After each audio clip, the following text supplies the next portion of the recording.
Esses textos aqui também de João 16 não são fáceis, né, irmãos? Às vezes causam muita polêmica, né?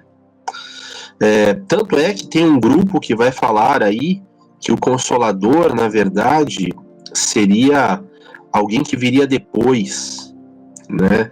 Algum profeta. Os muçulmanos vão dizer que, um grupo, pelo menos de muçulmanos, vai dizer que este seria Maomé. Os espíritas, né, os kardecistas, vão dizer que é Allan Kardec. E os mormons, por exemplo, os membros, eles vão falar que foi o seu profeta, Joseph Smith. Então, cada grupo vai ler esta passagem de uma maneira diferente. Agora, de fato, o que é o que Jesus quis dizer quando ele citou essas palavras? Né? Então, veja, o Gabriel colocou aqui, João 16, 28, sim, eu vim do Pai e entrei no mundo e agora deixo o mundo e volto para o Pai. Está falando do Espírito Santo? Não. Né? Aqui Gabriel está falando dele mesmo, Jesus. Eu vim do Pai e entrei no mundo, agora deixo o mundo e volto para o Pai. Né? Então é Jesus, né? que explica, que fala desta maneira, né? E quando ele fala aqui sobre o Consolador, ele fala sobre o Espírito Santo, mas a vinda do Espírito Santo de uma forma diferente, para realizar uma nova aliança, confirmando as palavras de Paulo aos Coríntios e confirmando a profecia de Jeremias 31:31. Eis que virão dias, diz o Senhor, que escreverei as minhas leis não em tábuas de pedra, mas nos seus corações. Então, queridos, né, o pastor Misael falou, né, Jesus, ele iria embora, por isso eles ficaram tristes. Mas no verso 7, eu lhes digo a verdade, 16:7 de João, é melhor para vocês que eu vá, porque se eu não for, o Consolador não virá para vocês, mas se eu for, eu o enviarei a vocês. Quando ele vier, convencerá o mundo do pecado, da justiça e do juízo. Do pecado, porque não crê em mim; da justiça, porque vou para o Pai e não me verão mais; e do juízo, porque o príncipe deste mundo já está julgado. São todas as coisas que nós temos pregado aqui, temos falado aqui no decorrer das semanas e no decorrer dos meses em que temos estudado com você a palavra de Deus. Quando ele fala dessa forma, né, ele fala desta forma para mostrar, né, o novo papel do Espírito, da nova aliança, de como ele seria derramado sobre toda a carne, e para dizer o que realmente seria o cerne, o foco da sua obra. É claro que ele nos capacita, ele nos dá poder, ele nos dá dons espirituais, só que o principal foco é o quê? Convencer o mundo do pecado. Pecado é a transgressão dos mandamentos de Deus, né? Convencer os homens da justiça. O que é justiça? Sem Cristo não há justiça, mas sem transformação para a obediência também não há justiça. E do juízo, porque se ele não voltar para julgar e ressuscitar, né, uns para a condenação e outros para a salvação, não há justiça. Tá? Então o Espírito Santo vem para falar assim, olha, vai fazer isto. Esta é a principal obra do Espírito Santo. Mas, pastor, por que aquele é chamado de Consolador? Né? E aqui, na verdade, talvez seja a grande surpresa, queridos, e o que mais nos chama a atenção, porque, na verdade, a palavra que João usa aqui é uma palavra grega que nós falamos, né, pronunciamos, chamada Paráclitos. Paráclitos, né, não é consolador. Consolador ou consolação é um dos vieses, é uma das obras desse Paráclito, né? Por quê? Porque, na verdade, Paráclito é aquele que é chamado para estar ao lado de uma pessoa. Então, aquele que é chamado para vir, para andar ao lado para tudo que esta pessoa precisar. Tá? Então, isso significa consolar, no sentido de confortar e fortalecer. Fortalecer no sentido de não continuar lutando e perseverando. Interceder, quer dizer, junto a Deus e em favor dos crentes. E também ser um advogado. Por isso que ele também é citado em muitas versões como advogado, um papel muito parecido com o de Jesus, aquele que intercede junto ao Pai, junto a Deus, né? Mas também diante do mundo, né? Então você veja, quando você fala em Paráclitos, é o conjunto dessas atividades. Então isso está muito distante da figura que se criou, né, de moderna consolação, que significa passar a mão na cabeça. A obra que o Espírito Santo faz é tremenda e é profunda. A obra que o Espírito Santo faz é completa. Na verdade, por que ele pode fazer isso? Porque ele é o Espírito que procede do Pai e também do Filho. Ele procede tanto de Deus Pai, quanto procede do Senhor Jesus Cristo, amados. E isto é maravilhoso, porque algumas pessoas vão falar assim, olha, o Espírito Santo, ele tem características pessoais. Você sabia que ele chora, que ele geme? Por que ele faz isto? Porque, na verdade, ele é uma extensão da presença do Pai e uma extensão da presença do Senhor Jesus. E desta forma ele consegue chorar, ele consegue interceder, ele consegue nos abençoar, falar conosco. E na verdade, quem está fazendo tudo isto? O próprio Pai e o próprio Filho. Se fosse uma terceira pessoa, então Paulo, Lucas teriam errado, porque quando eles vão relatar aqueles momentos em que está Paulo e Barnabé sem saber para onde iam, né, na Ásia Menor, pensando em ir para um lado, pensando em ir para outro, né, antes que o Senhor os dirigisse para entrar na Europa, é dito que eles tentaram ir para um lado e o Espírito do Senhor não permitiu. E para outro lado, mas o Espírito de Jesus não deixou. Se é Espírito que pertence a eles, como pode ser uma terceira pessoa? Aliás, Aldo, né, e meus amados que estão nos acompanhando, isto é importante que a gente tenha essa consciência, né? Até o Concílio de Nicéia, que ocorreu no ano 325 depois de Cristo, não se conhecia, não se usava o termo, a palavra Trindade. Sabia dessa?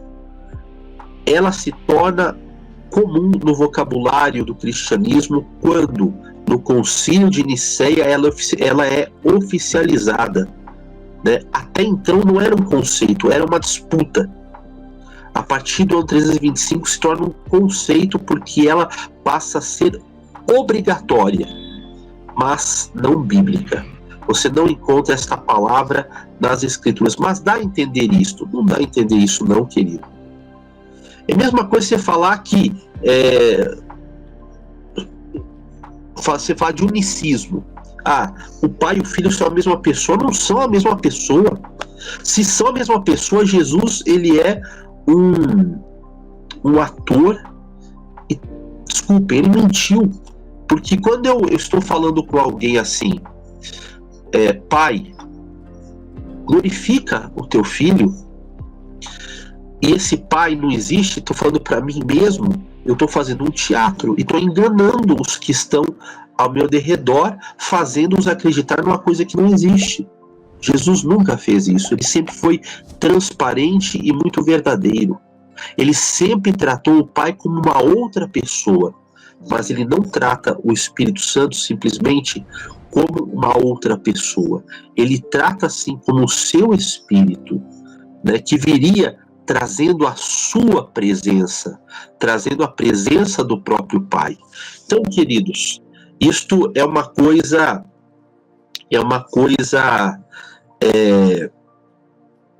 muito clara quando você mergulha nesse mundo das Escrituras. Então, amados, não quero que ninguém venha concordar simplesmente conosco. Esta questão é uma questão que o Espírito Santo tem que te ensinar, tem que te corrigir, né? Porque senão você nunca vai entender, né? Você não vai conseguir entender. Agora, o que eu aconselho? Conheça o contexto da Escritura, conheça o contexto da Bíblia. Quando você pegar, não pega um versículo isoladamente.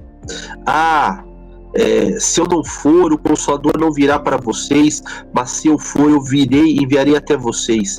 Comece a estudar, ler todo o diálogo, porque lá embaixo ele vai falar: tenho ainda muito para lhes dizer, mas vocês não podem suportar agora. Porém, quando vier o Espírito da verdade, desde quando um profeta ou um personagem de carne e osso da história, ele é o Espírito. Ele não é o Espírito. Vamos ser sinceros, tem que forçar a barra para você entender dessa forma. Então, queridos, o Espírito da verdade, ele é quem? É o Espírito Santo. É muito claro, é o Espírito Santo, tá? Isso fica muito, muito claro, tá? Então, esse texto todo do Consolador é o Espírito Santo. E de fato, né, Consolador é uma tentativa de traduzir o termo. O termo ele é muito amplo, né? Então vai ter versões bíblicas que não vão tentar fazer isso, que vão trazer a palavra paráclito, né, aportuguesando esse termo. Por quê? Porque realmente é um termo vasto. Só que eu encorajo você a conhecer essa questão e olhar pelo lado positivo, porque, amados, é tão maravilhoso, né?